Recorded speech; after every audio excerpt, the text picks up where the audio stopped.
So you just received your long-awaited and very expensive collectible, but it's a dud. What do? You might end up having to smash it just like we're going to do with this figure today. What's up guys, it's Sue. Welcome back to the studio for a topic that many of us dread. Returns, refunds, or exchanges, otherwise known as RMAs, Return Merchandise Authorization, is unfortunately a part of consumerism. Today, come along with me as I go through the process of getting a replacement for my defective figure. And yes, we have to smash this figure in the process. If you got my unboxing of this Cowboy Bebop Jet Black figure, there's a tiny imperfection on the tip of his nose. It's small, but you can't not see it as it almost screams at you when you get up close. Now, this is my area of concern. It may go without saying, but every customer service department's policy is different and every claim is dependent to each scenario. Since I purchased Jet Black through First 4 Figures website, today we're gonna go through their RMA process. It all starts with the unboxing. Most anywhere you will order from will give you a 30-day window to inspect for any manufacturer defects or transit damages. Outside of this 30-day window, and we're SOL. Go over every piece with a clear mind and a sharp eye, but also keep in mind that almost no figure is absolutely perfect. Take careful and detailed photos of your concerned areas. In this case, it's going to be the nose of Jet. First 4 Figures RMA policy requires the photos to be taken with the authentication card in the shot, as well as a photo of the quality control sticker. Next, let's take the photos over to First 4 Figures website to begin the claim. On First 4 Figures website, we'll log in, go to My Account, and along the left here, we'll click on My Tickets. On the upper right, we'll click on the blue box that reads Open a New Ticket. Fill out the forms as they are indicated, starting with the order ID number, followed by your return email address. In the subject box, I typically type in defective followed by the name of the collectible. In the category drop-down box, let's select damage/claims. In the description box, we'll be as detailed as possible regarding the imperfections we found, as well as what resolutions we're requesting. In our case, we want to request an exchange. Let's attach the photos, send it out, and await for our next instructions. In our first reply, they agree that the defect we're concerned about is not a manufacturing variance and is in fact a defect. We've got 2 options now. 1, accept a $50 credit and fix the defect ourselves, or 2, destroy the current figure to receive the replacement. I can't paint, so we're gonna go for option number 2, which is to receive a replacement. Pay attention to the email carefully, read it over multiple times if you have to, as it details specifically in bold red lettering which pieces to demo. Another key point during this process is that First 4 Figures wants a continuous, unedited video of this entire process, which is to be uploaded here on YouTube. This might seem like a bit much, but it's their policy and we want our replacement, so we gotta do what we gotta do.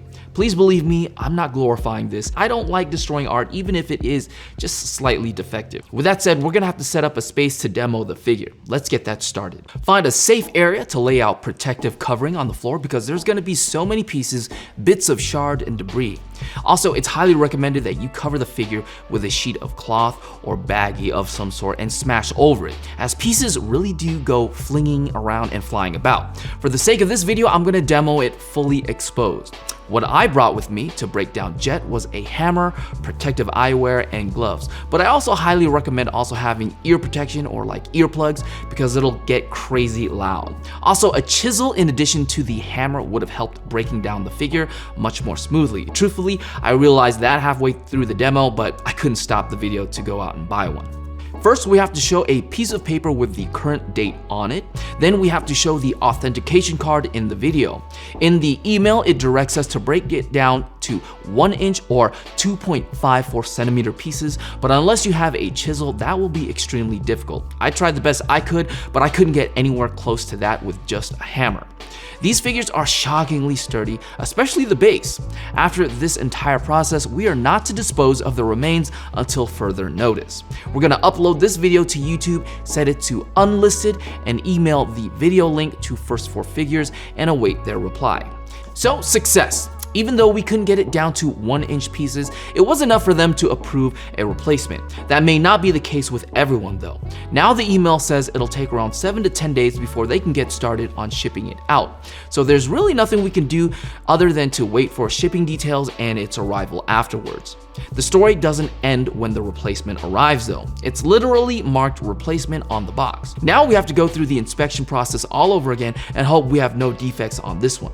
Now, this one was really bizarre. A standout feature for this figure that I mentioned on the unboxing for this figure was the believable metallic finish on his armored pieces. That is completely missing on my replacement. Yeah, there's going to be slight variations from figure to figure, but a standout feature completely missing is really disheartening. It is what it is though, and I'm not going to go through this process again for this figure. At least there are no defects, so I could just close this case. Remember, there's no guarantee that your replacement will supersede your original. Before I go, let me give you my thoughts on this process. RMAs by nature are going to be an inconvenience, right? I've been through quite a few of them myself, but I've never had to smash an entire figure. Simply put, it's pretty awful. I understand it had to be done, but it felt so wasteful smashing a perfect body and base when I only needed a head. I'm not a fan of those videos where people blend phones or destroy new consoles at launch gatherings. We spend so much time carefully and delicately handling our precious collectibles, and this process completely goes against that nature. Things these companies have to consider.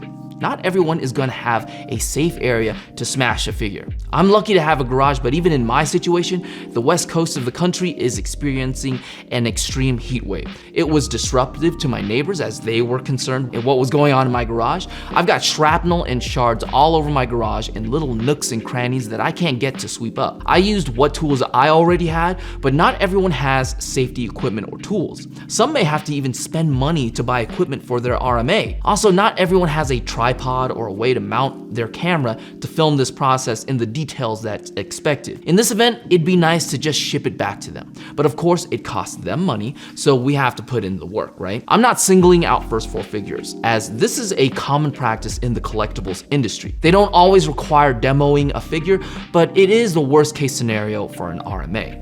This process is extremely inconvenient, and I totally get that this is first world problems. I'm not denying that. It's just, I think as consumers, we should all have a choice of either return shipping, even if the process takes longer, or demoing the entire figure. I will say that in First Four Figures case, they were extremely prompt and polite in my email replies. They replied to all my emails within an hour, and shockingly, it took only 3 days for the replacement to arrive at my front door from the time I uploaded the demoing video. So kudos to First Four Figures and FedEx on that front. Overall, the turnaround was really quick. But that's gonna be it for this one, guys. I hope this video gave you an insight on this scenario and what to do. More than anything, I hope that you never have to go through this. If you guys got some value out of this topic, please hit that like button. For more content on collectibles, subscribe if you're not already. And if you have any questions, go ahead and leave them down below. I hope to see you guys next week. Until then, don't worry what others think. Collect the things that you love, and I'll see you guys again soon. Once again, thank you guys so much. Happy hunting and take care. Peace out.